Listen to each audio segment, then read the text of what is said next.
3 দেয় অথবা 4 দেয়, তারা এটা কি করে তোমাদেরকে ছাড় দেয় এটা যে আমাদের ভাইয়েরা পরীক্ষা দিছে, তাদের এরকম রেজাল্ট খারাপ হবে, আমরাও তো একসময় স্টুডেন্ট ছিলাম, আমরাও পাস করে আসছি, তাদেরকে যদি ফেল করে দেই তাহলে একটা বছর তাদের কি হবে, তাদের একটা বছর গেপ যাবে। আসসালামু আলাইকুম সুপ্রিয় এইচএসসি পরীক্ষার্থী বন্ধুরা, তোমরা সবাই কেমন আছো?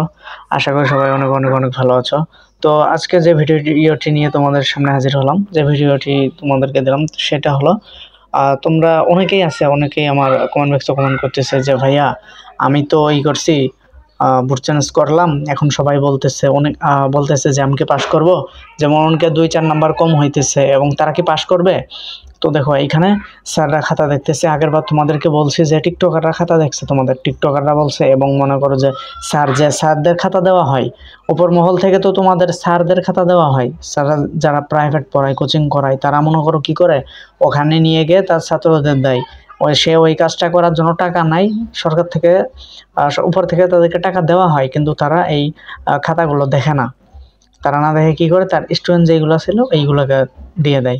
10 জন 15-20 জন চাই থাকুক, তোমাদের দিয়ে দিলে তো খাতাটা অনেকটা কমে যায়, যেমন সকালে দিল, বিকালে দিল, বা কালকে দিল, এইভাবে যখন দেয় তখন মনে করো তার তো আর এই যে এটা দেখা লাগে না, খাতাটা দেখা লাগে না, তার সময়টা বেঁচে যায় এবং সে কি করে ফিতে টাকাটা নিয়ে নেয়। এর ফলে হয় কি তোমাদের অনেকেই মনে করো যে কোড ভুল হয়, যেমন তোমাদের ওইখানে আমি আগেও বলছি যে ওইখানে সিরিয়াল নাম্বার থাকে, যে তোমার রোল নাম্বারে তো তোমার রেজিস্ট্রেশন এত, ওইটা বসাইতে গিয়ে অনেক সময় হয় কি তোমার রোলটা আরেকজনের ওইখানে বসাই দেয়, ফলে কি হয় সে যদি ফেল করার ছিল কিন্তু তুমি ফেল করে গেছো, কারণ কি হয়েছে তোমার রেজাল্টটা ওইখানে দিয়ে দিছে। এইভাবেও হয়, কারণ ওইখানে শিট থাকে, ওই শিটগুলাতে স্যাররা লিখে রেজিস্ট্রেশন রুল এইগুলো নিয়ে লিখে তারপর খাতাগুলো আবার বোর্ডের কাছে দিয়ে দেয়, কিন্তু বোর্ড তো আর এটা যাচাই করে পুনরায় দেখে না যে তোমার সব কিছু ঠিক আছে কিনা, এটা ঠিক আছে কিনা, এই জন্য তোমার অনেকেই ফেল করে। আবার দেখা যায় কি যে অনেক সময় এই যে তোমার ইয়ারা দেখে খাতা, অনেক টিকটকের ছাড়ে যেগুলো, ওইগুলো তো স্টুডেন্টই, তোমার মনে করো তোমাদের নিচে ক্লাস 8-এর 10-এর অথবা ইন্টার ফার্স্ট ইয়ারের তাদেরকে দেওয়া হয়।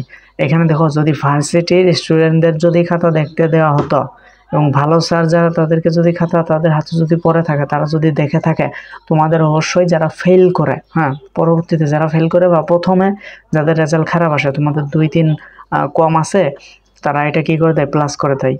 ওইখানে যেখানে দেখতেছে যে তুমি 5 পাবা, সেই 5 ছিল সেখান থেকে তুমি 2 পাও, তোমাদের কি করে সেখানে 3 দেয় অথবা 4 দেয়, তারা এটা কি করে তোমাদেরকে ছাড় দেয় এটা যে আমাদের ভাইয়েরা পরীক্ষা দিছে, তাদের এরকম রেজাল্ট খারাপ হবে, আমরাও তো একসময় স্টুডেন্ট ছিলাম, আমরাও পাস করে আসছি, তাদেরকে যদি ফেল করে দেই তাহলে একটা বছর তাদের কি হবে, তাদের একটা বছর গেপ যাবে এবং তারা নষ্ট হয়ে যাবে।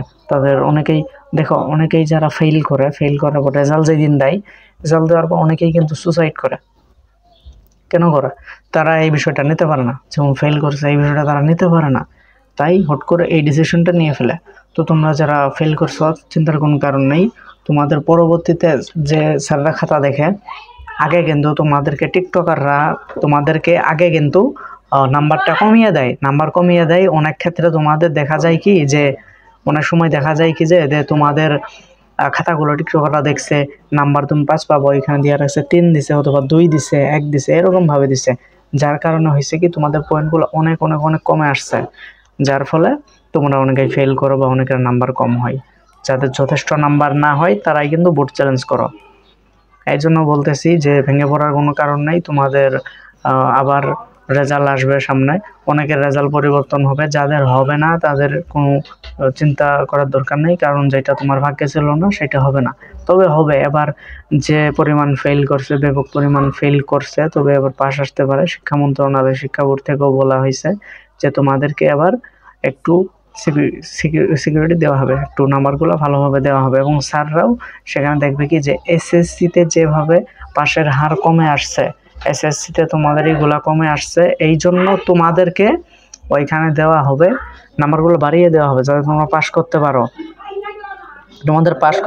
তোমরা তোমাদের যে নাম্বারগুলো আছে নাম্বারগুলো একটু বাড়িয়ে দিবে, নাম্বারগুলো বাড়িয়ে দিলে তোমাদের ক্ষেত্রে ভালো হবে, তোমরা ফেল করবে না, তোমাদের পয়েন্টটা বাড়বে। যেমন একজন পাইছেন 3, একজন পাইছে 3.25, ওইখানে নাম্বারটা একটু বেড়ে গেলে সে তোমার 3.5ও পেতে পারে অথবা 40 এরকম পেতে পারে। এই কারণে তোমরা বোর্ড চ্যালেঞ্জ অনেকেই করো, যারা করছে অনেকেই করছে, নাম্বারের জন্য করছে, অনেকেই ফেল গেছে, ফেইলের জন্য করছে। তাই আমি বলবো যে তোমাদের অনেকেই পাস করবে, যারা ফেল করছে অনেকেই পাস করবে, এই বিশ্বাসটা রাখতে পারো। কারণ এবার স্যাররা তোমাদের এসএসসি যেভাবে ফেল গেছে, এসএসসিতে অনেক ছাত্র গেছে ফেল গেছে, এখন যদি 25-এ এসে যদি এইচএসসিতেও যদি তারা এরকমটা করে, তোমাদের রেজাল্ট কমিয়ে দেওয়া হয়, নাম্বার কমিয়ে দেওয়া হয়, তোমরা যদি মার্ক না পাও, তোমরা যদি ফেল করো, তাহলে কেমন হয়? সেটা তারা করবে না। অনেক স্যাররা এটা কমিউনিকেট করে, অনেক স্যাররা এটা ভেবেচিন্তে দেখে যে তাদেরকে ফেল করে লাভ কি, এইটা ভেবে তারা পাস করিয়ে দেয়। তারপর দেখো যে এবার কিন্তু ঢাকা ভার্সিটিতে তোমার অনেক অনেক অনেক আসন সংখ্যা পড়ে থাকবে।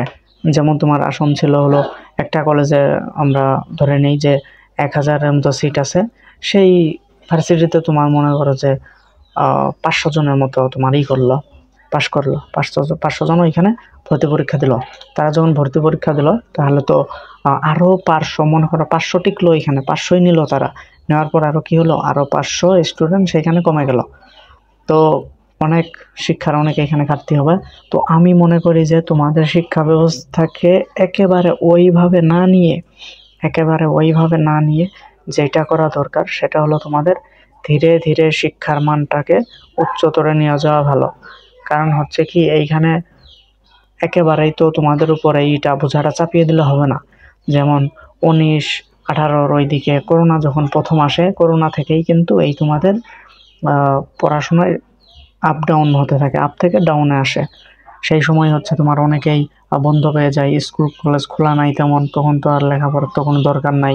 তোমাদের অ্যাসাইনমেন্ট দেওয়া হয়েছে, অ্যাসাইনমেন্টগুলো করছে এবং বাড়িতে থাকছে, লেখাপড়ার দিকে তারা আর যায় নাই, লেখাপড়ার চিন্তা ভাবনা করে নাই। যার ফলে শিক্ষা ব্যবস্থাটা আস্তে আস্তে তোমার কি হয়েছে, নিচের দিকে আসছে।